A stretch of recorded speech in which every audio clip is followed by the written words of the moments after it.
चलिए आगे बढ़ते हैं और बात कर लेते हैं लखीमपुर खीरी की। किसानों की हत्या का मामला लगातार जोर पकड़े हुए है और आज इसी मुद्दे को लेकर राहुल गांधी राष्ट्रपति रामनाथ कोविंद से मुलाकात करेंगे।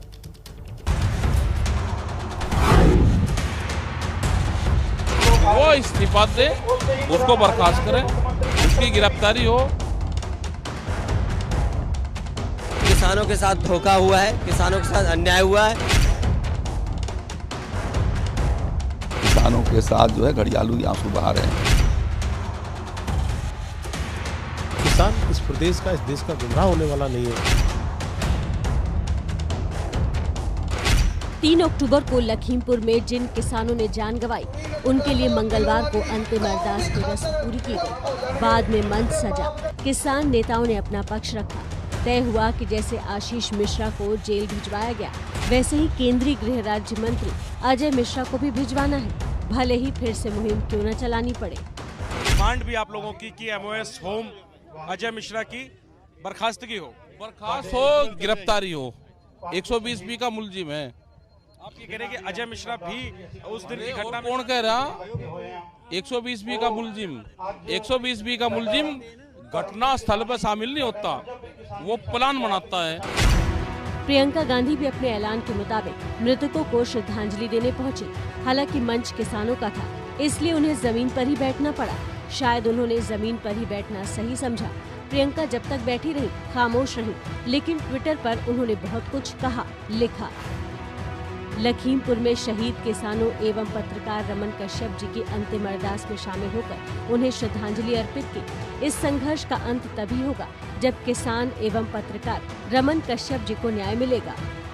बड़े बड़े सियासतदान वहां मार खा जाते हैं जहां कथनी और करनी में अंतर होता है, और कांग्रेस समझ चुकी है कि यूपी में चुनावी जमीन मजबूत करनी है तो जनता के बीच एक्शन में दिखते रहना भी जरूरी है। इसलिए राहुल गांधी की अगुवाई में आज कांग्रेस का प्रतिनिधिमंडल राष्ट्रपति से मिलेगा।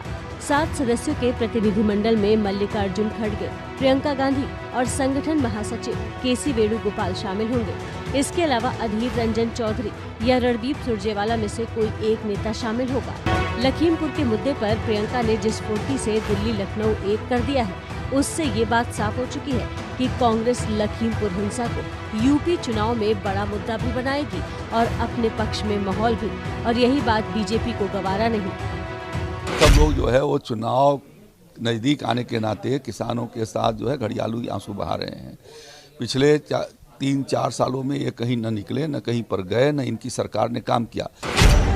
चुनावी रेस में राहुल प्रियंका ही नहीं, अखिलेश भी हैं, जो मंगलवार को कानपुर से चुनावी रथ पर सवार होकर यूपी मंथन के लिए रवाना हो चुके हैं। 2 दिनों में लगभग 200 किलोमीटर चलेंगे। आगे पूरी यूपी चलते रहने का कार्यक्रम है ताकि सत्ता में बीजेपी को चलता किया जा सके। ये समाजवादी विकास रथ लगातार चलेगा। उत्तर प्रदेश को विकास में लाने के लिए जो किसानों के साथ धोखा हुआ है, किसानों के साथ अन्याय हुआ है, उनका हक और सम्मान दिलाने के लिए विजय यात्रा। नौजवानों की नौकरी रोजगार छिने हैं, दोबारा नौकरी रोजगार मिले नौजवानों के लिए। इसलिए यूपी में विजय तिलक किसका होगा, इसका जवाब अभी किसी के पास नहीं, लेकिन अखिलेश के दावों और आरोपों का जवाब बीजेपी ने तैयार रखा है। किसानों के नाम पर कुछ तथाकथित लोग जो गुमराह करना चाहते हैं किसानों के लिए, वो किसान इस प्रदेश का, इस देश का गुमराह होने वाला नहीं है। किसान जिस तरह से पहले भाजपा के साथ था, भाजपा के साथ है और भाजपा के साथ रहेगा। लखीमपुर हिंसा के बाद सबसे बड़ा सच ये है कि सरकार चिंता में है, इसलिए सीएम योगी अपने बड़े अधिकारियों को प्रभावित इलाकों में भेज रहे हैं। इसी के तहत गोरखपुर जोन के एडीजी अखिल कुमार बहराइच पहुंचे और गुरुद्वारे में जाकर सिख समुदाय से बातचीत की।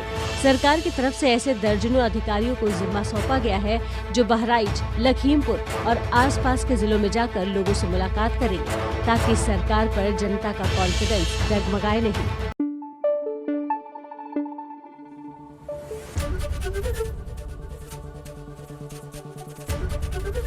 एबीपी न्यूज आपको रखे आगे।